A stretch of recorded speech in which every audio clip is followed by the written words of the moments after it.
पश्चिम बंगाल विधानसभा के सदस्यों की एक मीटिंग यहां आहूत की गई है।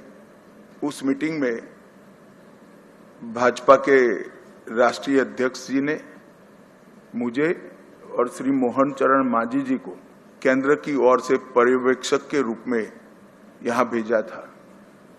अभी कुछ समय पहले ही चुनाव की प्रक्रिया पूरी हुई है। लगभग 8 प्रस्ताव और समर्थन प्राप्त हुए हैं और सभी प्रस्ताव और समर्थन एक ही नाम के मिले हैं। उसके बाद दूसरे नाम के लिए भी सबको समय दिया गया, पर्याप्त समय दिया गया, मगर कोई दूसरा नाम नहीं आया है। इसलिए केंद्रीय पर्यवेक्षक के रूप में मैं श्री शुभेंदु अधिकारी जी को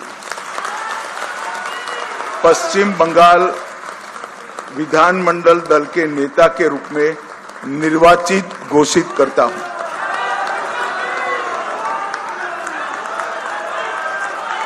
बुकेला दो।